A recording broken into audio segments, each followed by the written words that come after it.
میرے عزیز و سامعین، حضور کی میلاد جو ہے کب تک مناؤ گے؟ 12 ربیع الاول تک، کل تک، پرسوں تک، ایک مہینے تک؟ اعلیٰ حضرت تو ہمیں یہ سکھا کر گئے حشر تک ڈالیں گے ہم، حشر تک ڈالیں گے ہم پیدائش مولا کی دھوم، مثل فارس نجد کے قلعے گراتے جائیں گے، خاک ہو جائیں عدو جل کر مگر ہم تو رضا، دم میں جب تک دم ہے ذکر ان کا سناتے جائیں گے۔ میلاد کا موسم جیسی آتا ہے، ماہ ربیع النور، یہ بہت سارے چہروں کو ایک الگ امتیازی شان دیتا ہے۔ ربیع الاول میں بہت سارے چہرے پہچانے جاتے ہیں، کچھ اجلے ہو جاتے ہیں، کچھ کالے ہو جاتے ہیں، کچھ جگہ لائٹ بہت زیادہ ہو جاتی ہے، کچھ جگہ اندھیرا بھی زیادہ ہو جاتا ہے۔ اس سے پتہ چل جاتا ہے کہ ربیع الاول شریف یہ ایک کسوٹی ہے جو دلوں کے اندر موجود نور ہو کہ بغض ہو چہرے پر لے کر آ جاتا ہے۔ الحمدللہ سنیوں کے چہرے بھی جگمگاتے ہیں، مسجدیں بھی جگمگاتی ہیں۔ کیوں نہ ہو، جب دنیا اپنے بچوں کے برتھ ڈے منانے میں لاکھوں روپے خرچ کرتی ہے، ہم کائنات کے آقا و مولا کی ولادت پر خوشی کا اظہار کریں۔ یہ ہمارے حصے میں آئی ہوئی قسمت کی بات ہے، یہ ہمارے نصیبے کی بات ہے۔ بہرحال میں آپ کو ایک بات عرض کرتا ہوں، اعلیٰ حضرت کا ایک شعر، حشر تک ڈالیں گے ہم۔ اکثر ہوتا یہ ہے کہ اعلیٰ حضرت امام اہل سنت فاضل بریلوی رحمۃ اللہ تعالیٰ علیہ کے اشعار سمجھ میں نہ بھی آئے تو مجمع جھومتا ہے، اس لیے کہ وہ عشق کی زبان ہے، لیکن اگر سمجھ میں بھی آ جائے تو ایمان تازہ ہوتا ہے۔ ایک واقعہ آپ کو معلوم ہونا چاہیے، میلاد کے موسم میں کیا ہوا تھا جب نبی پاک صلی اللہ علیہ وسلم کی ولادت پاک ہوئی۔ حضور اکرم صلی اللہ تعالیٰ علیہ وسلم کی ولادت جس سال ہوئی عام حالات میں نہیں تھی، بلکہ سال بھر عجیب و غریب واقعات پیش آئے تھے پوری دنیا میں، جس کو ارحازات کہا جاتا ہے۔ حضور اکرم صلی اللہ علیہ وسلم کی ولادت کے سال جو عجیب و غریب واقعات پیش آئے، ان میں سے ایک یہ ہے کہ عرب کی سرزمین جو کئی سالوں سے بارش نہیں برستی، آج بھی اس سال اتنی بارش ہوئی تھی کہ پورے عرب کی سرزمین میں سبزے اگ گئے اور لوگوں کی خوشحالیاں بڑھ گئیں، جو کئی سالوں سے قحط سالی کے شکار تھے سب ختم ہو گئیں۔ اس سال عرب میں جتنے بھی مکہ مکرمہ میں بچے پیدا ہوئے، ہر ایک کے گھر میں لڑکا ہی پیدا ہوا۔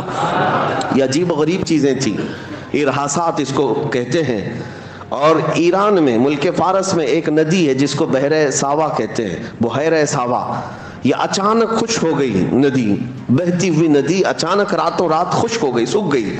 اور ایک بحر سماوا جو کئی سالوں سے سوکھی ہوئی ایک ندی تھی، وہ اچانک جاری ہو گئی، لبالب پانی بھر گیا۔ یہ سب جو عجیب و غریب واقعات پیش آئے ہیں، ان میں سے ایک جو ہے بہت عجیب و غریب واقعہ بڑا، وہ کیا تھا؟ کسریٰ کے دربار میں، وہاں ایران میں ایک آگ لگائی جاتی تھی 1000 سال سے، وہ اچانک بجھ گئی۔ یہ آپ نے سنا ہوگا، میلاد کے سال، حضور کی ولادت کے سال ایک جو بڑا واقعہ پیش آیا، وہ یہ واقعہ تھا کہ کسریٰ بادشاہ کا جو محل تھا، یہ توجہ چاہتا ہوں، میں سمجھا رہا ہوں، کسی اور بات کی طرف لے جاتا ہوں آپ۔ فارس کہتے ہیں ایران کو، پہلے ایران کو فارس کہا جاتا، فارس کا جو بادشاہ ہوتا تھا اس کو کسریٰ کہتے ہیں۔ اور کسریٰ کا جو محل تھا وہ آج بھی مدائن میں موجود ہے، عراق میں، عراق شام سب ایک ہی تھے، ایران سب ایک ہی، عراق اور ایران سب فارس کہلاتے تھے۔ تو یہ فارس کا قلعہ، کسریٰ بادشاہ کا جو قلعہ تھا بہت بڑا، اور اس کو اس بات پر ناز تھا کہ دنیا کی بڑی بڑی طاقتیں میرے قلعے کو نہیں توڑ سکتی، ہلا نہیں سکتی۔ اس کا یہ غرور تھا، اس کا یہ اعلان گھمنڈ میں رہتا تھا بادشاہ کا۔ لیکن ربیع الاول شریف کے اس موسم میں حضور پاک صلی اللہ علیہ وسلم کی ولادت کے دن 12 ربیع الاول کو اچانک وہاں پر ایک زلزلہ آیا، اور اس کی دیوار میں اتنا بڑا شگاف، اتنی بڑی پھٹن، دراڑ جو اس قلعے کے اندر ایسی پیش آئی کہ ایک آدمی دیوار میں سے آ جا سکتا ہے، گزر سکتا ہے، آج بھی موجود ہے، آج بھی عراق میں وہ موجود ہے۔ دیوار شق ہو گئی ہے اور آدمی اس میں سے داخل ہو سکتا ہے، اتنا زیادہ، لیکن گرا نہیں، محل گرا نہیں ہے، لیکن دیوار پھٹ گئی ہے۔ اور یہ اتنا عجیب واقعہ تھا، جیسے دنیا کو غرور تھا ٹائٹینک جہاز ڈوب نہیں سکتا، ڈوب گیا۔ اسی طرح سے کسریٰ کے محل کے بارے میں یہ اندازہ لگایا جاتا تھا کہ بڑے سے بڑا زلزلہ بھی جو ہے اس دیوار کو ہلا نہیں سکتا، اتنا مضبوط انہوں نے بنایا تھا۔ اب اسی سے اندازہ کرو 2000 سال گزرنے کے بعد آج تک وہ قلعہ محفوظ ہے، تو اس زمانے میں کتنا مضبوط رہا ہوگا۔ لیکن جب صبح ہونے کے بعد قلعے کی دیوار پھٹی دیکھا بادشاہ نے تو سارے لوگوں کو بلایا گیا. یہ ہوا کیا؟ نجومیوں کو بلایا گیا, اپنے علم سے معلوم کرو, پتہ چلو ایسا میرے محل میں ہوا کیوں. اچھا جو کنگورے لٹکے ہوئے تھے 14 کنگورے, وہ سب زمین پر گر پڑے تھے. یہ اچانک نہیں ہو سکتا, ایسا کیسے ہوا؟ تو نجومی سب کاہن جو جوتش ہیں, اٹکل پچو تو مارتے تھے لیکن کبھی کبھار تیر لگتا بھی تھا, تو وہ اپنے ستارے کے علم کے مطابق دیکھتے ہیں اور بادشاہ کسریٰ سے کہتے ہیں یہ جو کچھ بھی ہوا ہے, ہمارا علم تو یہ کہتا ہے کہ عرب میں کوئی بچہ پیدا ہوا جو تمہاری سب سلطنت ختم کرنے والا ہے, اور اس کی سلطنت اور اس کا قبضہ سب پر قائم ہونے والا ہے. ہم نے علم نجوم کے اعتبار سے یہ پایا ہے آج ایک بچہ ایسا پیدا ہوا ہے جس کو امام زمن نے کہا تھا نا, آئی نئی حکومت سکہ نیا چلے گا, عالم میں رنگ بدلا صبح شب ولادت.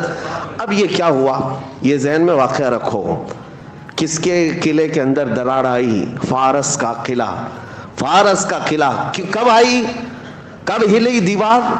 ولادت کے دن, حضور کی ولادت کے دن. پتہ یہ چلا حضور کی ولادت کے دن اچھے اچھے قلعوں میں زلزلہ آتا ہے اور دیواریں پھٹ جاتی ہیں. تو اعلیٰ حضرت اب اس واقعے کو ذکر کرتے ہوئے کہتے ہیں سنو, تمہارے درمیان اب اس مسئلے کو واضح کر دیتا ہوں, حشر تک ڈالیں گے ہم پیدائش مولا کی دھوم. ہم میلاد کی دھوم ہر سال نہیں ہر دن مناتے رہیں گے. اور ہوگا کیا؟ یاد رکھو, مثل فارس کی طرح اب نجد کے قلعے گراتے جائیں گے. مکہ میں حضور کی پیدائش ہوئی تھی, فارس کے قلعے میں دراڑ آ گئی تھی, اور اب یہاں مدن پورہ میں بیٹھ کر میلاد منائیں گے, نجدی قلعے بھی ہلتے نظر آئیں گے. اور بہت دور نہیں, نجدی قلعے تو بہت دور ہوں گے, بہت قریب بھی ہلتے نظر آئیں گے. یہ کیوں ہلیں گے؟ اس کی وجہ یہی ہے, اعلیٰ حضرت فرماتے ہیں کہ مومن وہ ہے جو ان کی تعظیم پہ مرے دل سے. حقیقت میں مومن کون ہے؟ مومن وہ ہے جو ان کی تعظیم پہ مرے دل سے. نجدی بھی تو کرتا ہے ان کی تعظیم مرے دل سے, دونوں جگہ مرے دل سے ہے, لیکن دونوں کے معنی میں بڑا فرق ہے. پہلا والا جو مرے دل ہے وہ سنیوں کے حصے میں آیا ہے, اور دوسرا والا مرے دل جو ہے یہ گستاخوں کے حصے میں آیا ہے. بہرحال میرے عزیزوں, میلاد کی خوشیاں منانا اللہ تبارک و تعالیٰ نے اہل خیر کو حصہ عطا فرمایا, حضور کے چاہنے والوں کے حصے میں ہے. اللہ کریم ہماری نسلوں کو صبح قیامت تک حضور کی میلاد منانے والوں میں پیدا فرمائے. لوگ اس کے چیمے گوئیاں کرتے رہ گئے, اعتراضات میں رہ گئے, شک و شبہات میں رہ گئے, سوالات میں رہ گئے. بہت ساری باتیں ایسی ہیں میرے عزیزوں, مستحسن کام اسلام میں بزرگوں نے کیا ہے, اور ثواب اس پر اللہ تبارک و تعالیٰ کی طرف سے ملے گا, کیونکہ بزرگوں کا کیا ہوا کام بھی اجر و ثواب کا باعث ہوتا ہے. جو لوگ یہ آپ پروپیگنڈا پھیلاتے ہیں رسول اللہ کے زمانے میں نہیں ہوا, فلاں وقت نہیں ہوا, ارے میں 2 باتیں بتاتا ہوں آپ کو. امام زرقانی نے المواہب اللدنیہ میں لکھا ہے, اور ایک عجیب و غریب واقعہ میں آپ کو بتاؤں. حضور اکرم صلی اللہ علیہ وسلم کی ولادت جس دن ہوئی نا 12 ربیع الاول شریف کو, اس رات کو اللہ تعالیٰ نے کائنات کے جانوروں کو بولنے کی طاقت دی, سارے جانوروں کو. امام زرقانی نے المواہب اللدنیہ میں اس روایت کو نقل فرماتے ہیں اس رات جانوروں کو بولنے کی طاقت دی گئی. لیکن کیا بولنے کی؟ ہر جانور دوسرے جانور کو حضور کی آمد کی بشارت دے رہا تھا اور مبارکبادیاں پیش کر رہے تھے کہ مبارک ہو شہ کونین تشریف لائے ہیں, نبی پاک صلی اللہ علیہ وسلم تشریف لائے. ہر جانور دوسرے جانور کو بشارت دے رہا تھا.